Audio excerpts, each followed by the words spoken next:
This is a product review for the Nikon CoolScan 5 digital scanner, made primarily for use with 35mm slides and negatives. When evaluating this product for whether it has user-centered design, which would be a goal-directed problem-solving activity informed by intended use, target domain, materials, cost, and feasibility, we can see some positive aspects. Here are 3 examples. For one, trade-offs need to be balanced. While the software could have been made simpler, it would not have had as much functionality had options been removed, so there needed to be a trade-off. It does center on users and tasks beyond just simple scanning. Options are given for the type of film, even down to specifics such as whether it is Kodachrome slides or not. A multitude of options are given for specifics of editing as well as in the drop-down menus on the right. Once the film strip has been entirely scanned in the preview window, you can access it by clicking up here, which is not completely self-explanatory. It will show you the scanned thumbnails, although they are not fully scanned yet, only one is. The other 3 are still not yet scanned in and need to be done individually. But from here you can do a few edits on the right side, such as rotating the picture. In looking at some basic usability goals one would have for this product, we could evaluate its usability, utility, and learnability. Usability, which is how well a product does what it should, shows that the scanner does perform its specified tasks of scanning. While not all functions work as well on black and white film, this was disclosed at the time of purchase. Its utility, which is defined as whether it actually has the needed functions, shows that this scanner does. The software provided the needed functions which allow it to perform the necessary tasks. And finally, the learnability is displayed fairly well through the software. While it may take a few minutes to maneuver around, learning what buttons accomplish what goals, once you have learned this, you should have little trouble remembering it as long as you don't go years in between use. Signal-to-noise ratio in some products can be high. If we were to look at this product through this lens, looking at whether there is irrelevant information which is distracting, I would say there is little. The collapsible menus on the right side help to alleviate too much information or noise getting in the way of completing the desired task. Here we can see that.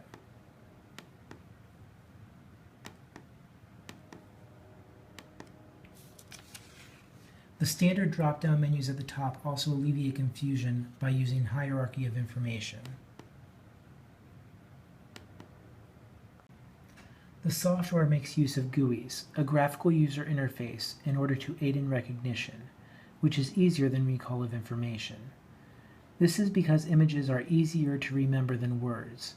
We see some examples of these GUIs up here in the top left-hand corner, such as to eject the strip of negative, right here.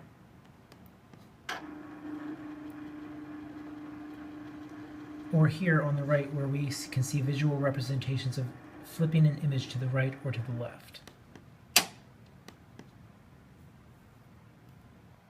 If I were to recommend changes to the product, the primary one would be that it would accept more film options than just 35mm, with standard accessories from Nikon. While medium format negatives would not fit, smaller formats such as 110 film could, and Nikon could have made the scanner specifically to have dealt with these.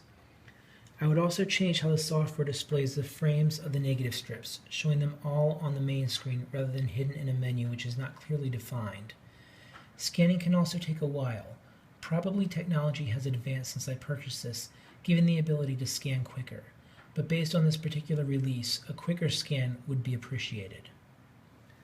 Based on my years of owning this and using it, I would recommend it even though it is not a perfect product. It does its job well, and I have been pleased with it overall. COMM Cintiq is the touchscreen drawing pad designed especially for designers and drawers. You could directly use the stylus pen which comes with the Cintiq to write or draw whatever you want. It definitely following the natural mapping principle, which allows users to have a better control of strokes than the traditional drawing pad, which requires you to draw on the pad lying on the table, but have to stare on the screen to control strokes directions. This product also has a good accessibility. You can connect it with both your Mac or PC machines. Other than this, It is fully functional in most applications such as Adobe Photoshop, Illustrator CC, and Autodesk Sketchbook. There are 4 customized express keys placed on each side of the screen. Users can set different functions according to their own using habits, which benefits to memorability. Although Wacom Cintiq is designed for image the feeling of drawing on the real paper, limited by the technology, its learnability is relatively low than I expected. It is a different thing about drawing with a plastic tip pen on a glass touchscreen. I would like it has the feature of flipping the pad into a vertical direction. It will be more naturally using since some people will rotate their paper when they are drawing. I would recommend it to people who works with digital drawing a lot, and also for the students who majors in design and animation. This is a review of the Aprilaire humidifier control unit. The control unit works in conjunction with a larger unit placed on our furnace which deals with the actual humidity. The entire unit installed was about $350 when purchased last fall. I had first planned to review a much more complicated technology, but happened to look at this unit and saw how incredibly simple it is, but effective at doing exactly what it is supposed to do. For its controls, there is only one knob which has very few options. The off switch is even a part of the operations of this one knob. The unit has a guide in the top right hand corner which gives the simple directions. You need to know the outdoor temperature, and with that piece of information it tells you where to set the dial based on the percentage of humidity you should have indoors. Analyzing this piece of technology against usability goals, there are 2 specific ones to mention. In regards to safety, which is defined as protecting the user from physical harm or from errors, this humidifier protects the user from error by giving them very few options. The fewer options available, the less chance of making a mistake. The constraint of the dial keeps it from turning beyond the point of off and 45%.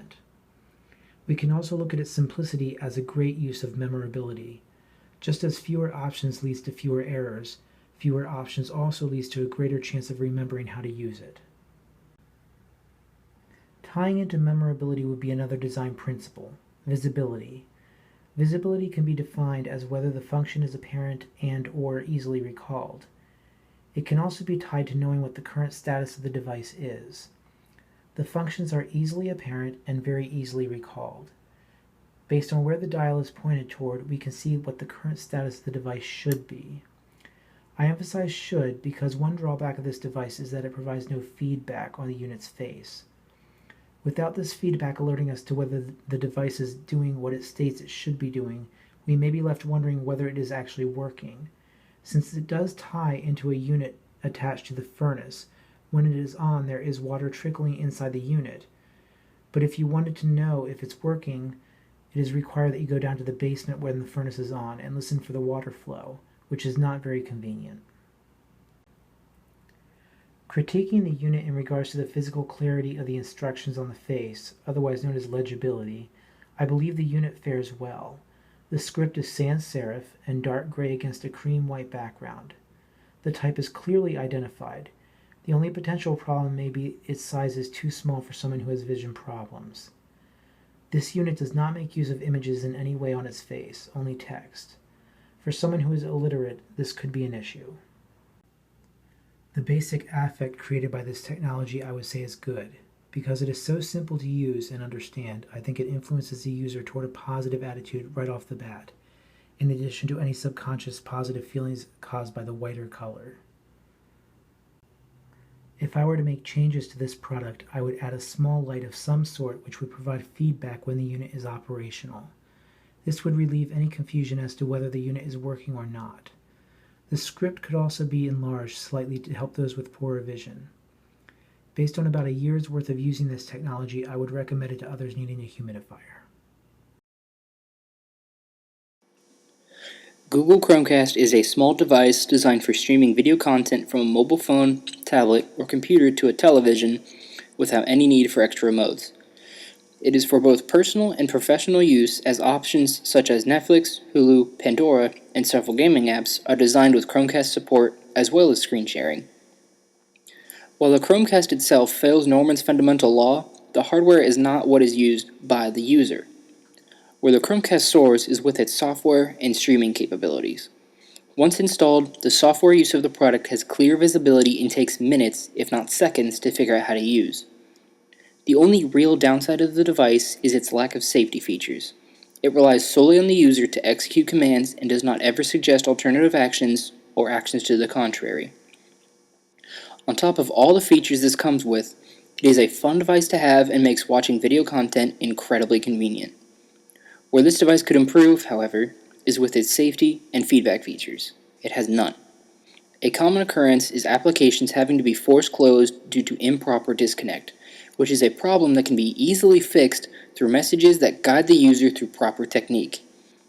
Due to the popularity of apps such as Netflix, Hulu, Pandora, and more, this device can be recommended to anyone that frequently uses the applications or for anyone that needs quick access to simple streaming tools. The new Surface Book has an excellent utility. It works very well for users who need both laptop and a tablet. I use it as a laptop for my schoolwork. The keyboard allows me to tap naturally for paper writing and taking notes. The touchscreen can be used independently. I use it for video watching. The most important feature of the Surface Book is the detachment of the screen part and the keyboard. The detach button have a feedback light to tell you when it's time to remove the screen part. When it shows red, it means some complicated program is running and you cannot detach at this moment. When it turns green, and you're ready to go. Another feature I like is a little light on the charger. Since the charger could be placed for both directions, there is a light on each side. When it is charging, the light will bright up. This visibility tells users when is the current state of the device. As a new product of Microsoft, it keeps the aesthetic consistency along with their other Surface product. It keeps the same metal finishing feeling, which is loved by a lot of people. After using it for a couple weeks, only one thing looks not follow the internal consistency principle is the shortcut keys of lightness. It only changes backlight of the keyboard but not the screen. Most of other laptops I have used before are different from this one. I will recommend it to people who need a lightweight laptop but have high requirements of its functions. The overall using experience of this is very pleasing.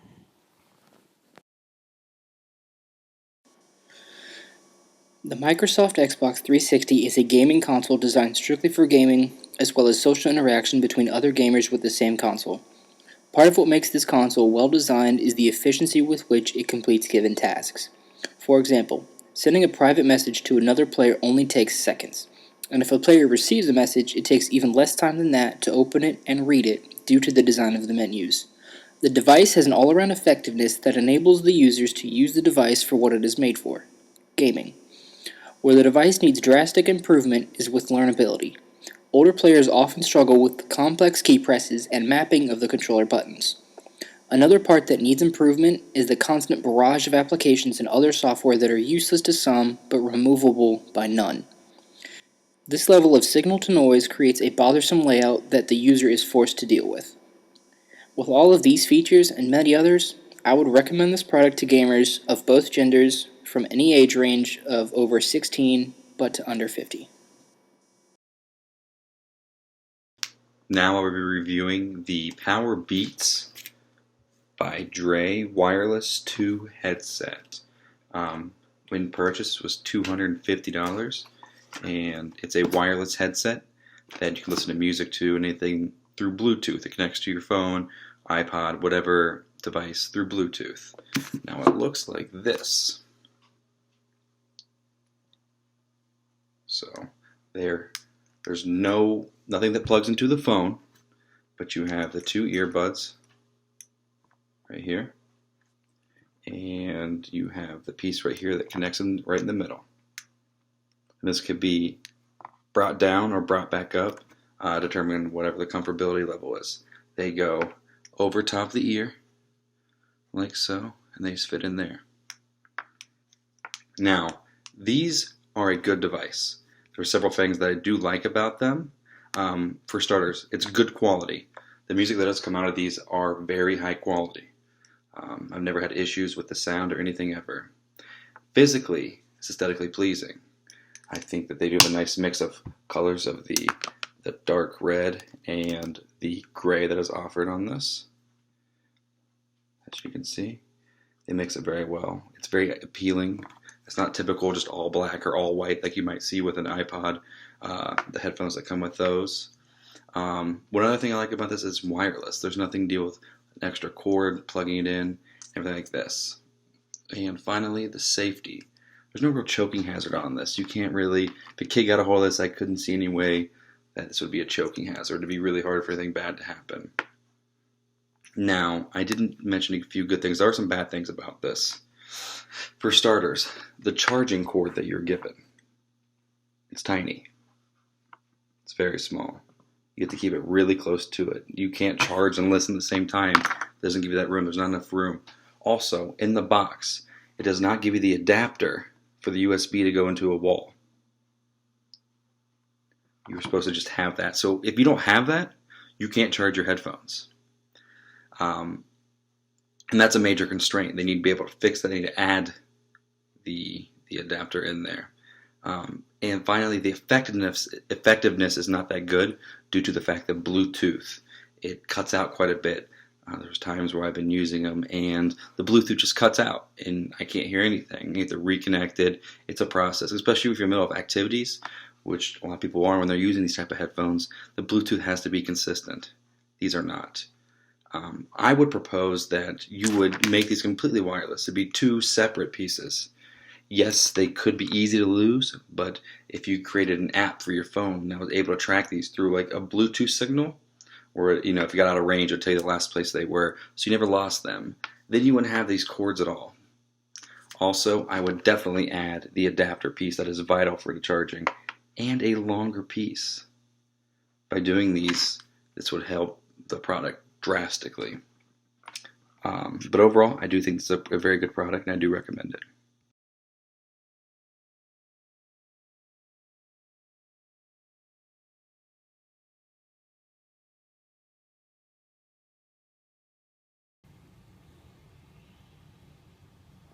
For this, I will be talking about the Zen watch. It is made by ASUS. It came out in 2014, and it's a smartwatch that works with any Android device, from HTC to Samsung to many others. It works with Android. Not compatible with Apple. I bought this in 2015 for $150 in comparisons to its counterparts, such as like the Apple one and the Samsung watches. It's pretty cheap in comparison. While you get the same functionality as you would with the other ones. When I get a phone call on here, I cannot answer it, but I know who's calling me. It lets me know in my phone book. If I get a text message, I can read it, but I can't respond through a keyboard. I can speak into it, it will generate the text, and then I can send it from here, which is nice. I kind of miss the fact there's no keyboard, but again, it's a watch. It's small. I understand. It can track my steps and my heart rate, and if I lose the device, it can ping to the phone and let me know where my phone is, and vice versa. If I lose the watch, I can ping the watch, and my phone will tell me where it's at. So that's pretty cool, so I don't have to worry about losing it. It can ping to the phone and let me know where my phone is, and vice versa. If I lose the watch, I can ping the watch, and my phone will tell me where it's at. So that's pretty cool, so I don't have to worry about losing it. What I like about it the most is it's really fast, really quick. Everything you do on here is fast.